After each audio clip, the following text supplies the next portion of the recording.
Channel को subscribe करें और लाइक करें। शिक्षक साथियों को मेरा नमस्कार।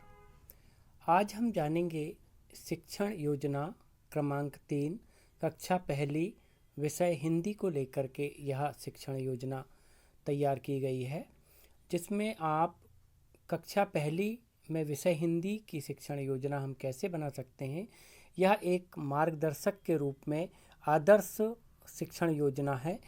आप अपने विवेक के अनुसार और अच्छी बना सकते हैं।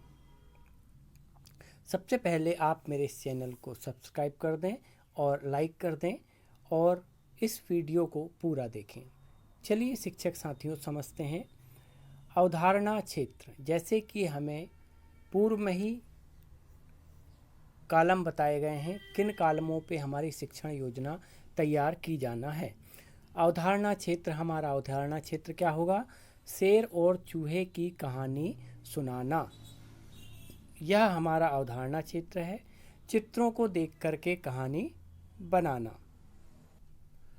तो शिक्षक साथियों, पाठ का नाम और क्रमांक, पाठ 4 कहानी बनाओ और सुनाओ। अब हम चलेंगे पेडागॉजिकल प्रक्रिया, गतिविधियाँ एवं प्रस्तावना। तो हमारे पाठ के अनुसार हम पूर्व ज्ञान में बच्चों को थोड़ा सा ले चलते हैं कि जंगल के बारे में सामान्य पूर्व ज्ञान जानते हैं। बच्चों से चर्चा करके उनसे सामान्य पूर्व ज्ञान हम जानेंगे जंगल के बारे में। उसमें सबसे पहले बच्चों को जंगल का परिदृश्य दिखाते हैं, जिसमें हम जंगल में क्या क्या होता है सामान्य चर्चा करते हैं। तो बच्चों से हम सामान्य परिचर्चा में पूछ सकते हैं कि जंगल में कौन कौन से जानवर रहते हैं और जंगल में क्या क्या होता है। जंगल में पेड़ पौधे होते हैं, नदी तालाब होते हैं। बच्चे इस प्रकार का उत्तर अपने विवेक के अनुसार देंगे। जंगल में रहने वाले पशु पक्षियों के बारे में जानते हैं। तो जंगल में जो पशु पक्षी रहते हैं हम उनके बारे में भी जानते हैं। फिर बच्चों को चित्रों को देखकर कहानी सुनाने के लिए कहते हैं। अब बच्चों को हम चित्र दिखाएंगे, जैसे कि हमारी यह कहानी सुनाओ बनाओ और सुनाओ में हमारे पास 3 चित्र हैं, जंगल का, शेर, चूहे का, जो पाठ 4 में हमारे कक्षा पहली में है। तो हम उस चित्रों को बच्चों को दिखाएंगे पुस्तक के और उनसे कहेंगे कि आप इसको देख करके, चित्रों को देख करके कहानी सुनाइए। फिर बच्चे अपने विवेक अनुसार चित्रों को देखकर कहानी बनाते हैं। बच्चे चित्रों को देखते हैं और फिर वह कहानी बनाते हैं। बच्चों को आपस में बातचीत करके कहानी बनाने का अवसर देते हैं। बच्चों को आपस में बातचीत करने का अवसर देते हैं हम, कि 2-3 बच्चे साथ में बैठ जाते हैं और फिर वह अपने विवेक के अनुसार कहानी बना करके सुनाते हैं। अगले कॉलम पे हम चलेंगे, सुझावात्मक सहायक सामग्री, शिक्षण सामग्री। हमारा यह जो पाठ है इसमें हमें क्या क्या आवश्यक सामग्री लगेगी, क्या क्या TLM लगेगा, इसको जानते हैं। चित्र कार्ड, हमको चित्र कार्ड लगेंगे। फिर जंगली व घरेलू जानवरों के चित्र, तो चित्र कार्ड में हमें जंगली और घरेलू जो जानवर हैं उनके अलग अलग चित्र लगेंगे। फिर श्याम पट्ट पर पेड़ पौधे का चित्र बनाकर, हम श्याम पट्ट पर पेड़ पौधे का चित्र भी बना सकते हैं बच्चों को दिखाने के लिए।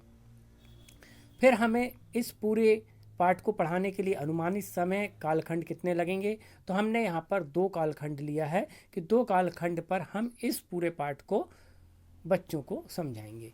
फिर लर्निंग इंडिकेटर, लर्निंग इंडिकेटर हमारे क्या होंगे कि चित्रों के माध्यम से कहानी बनाकर सुना पाना। बच्चे चित्रों को देख करके, चित्रों के माध्यम से कहानी बना करके सुना पाना, ये हमारे लर्निंग इंडिकेटर हैं। कहानी सुनकर सुना पाना, बच्चे कहानी सुनकर के भी क्या कहानी सुना पाते हैं। फिर कहानी को लयबद्ध व क्रमबद्ध कर पाना, तो बच्चे हमारे इंडिकेटर जो हैं कि बच्चे ऐसा कर पाते हैं या नहीं कर पाते, कि क्रमबद्ध तरीके से सुना पाते हैं या नहीं सुना पाते। फिर मूल्यांकन हेतु गतिविधियाँ एवं प्रश्न, तो यह जो प्रश्न है ये आप अपने विवेक के अनुसार और भी बना सकते हैं या इससे अलग भी बना सकते हैं।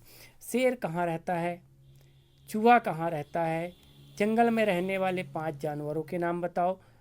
कहानी को क्रमबद्ध करना, हम पुनः बच्चों को हमारे जो चित्र कार्ड हैं उसके आधार पर आगे पीछे करके चित्रों को रख करके या चित्रों को एक लाइन से लग करके और उनसे कहानी सुनाने के लिए कहेंगे।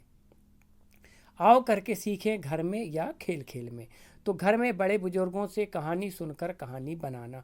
बच्चे अपने बड़े बुजुर्गों से जो कहानी सुनते हैं, क्या पुनः उस कहानी को सुनकर के वो कोई कहानी बनाकर हमें सुना सकते हैं, या खेल खेल में वो स्वयं बच्चों एक दूसरे से सुनाते हैं। लर्निंग आउटकम्स, हमें इस कहानी से किस प्रकार के लर्निंग आउटकम्स प्राप्त होते हैं? सुनकर कहानी बना लेते हैं। बच्चे जो कहानी सुनते हैं उसको और प्रयास करके कहानी बनाने का प्रयास करते हैं। फिर कहानी को क्रमबद्ध कर सकते हैं। बच्चे कहानी को क्रमबद्ध कर सकते हैं, उन्हें चित्रों के कार्ड के माध्यम से वह कहानी को क्रमबद्ध कर सकते हैं। तो इस प्रकार शिक्षक साथियों, हम एक आदर्श शिक्षण योजना आपके सामने मैंने रखा है। आप अपने विवेक के अनुसार, स्वविवेक से आप और भी इससे अच्छी शिक्षण योजना बना सकते हैं। यह एक आपके लिए एक मार्गदर्शक के रूप में काम आएगी। धन्यवाद शिक्षक साथियों।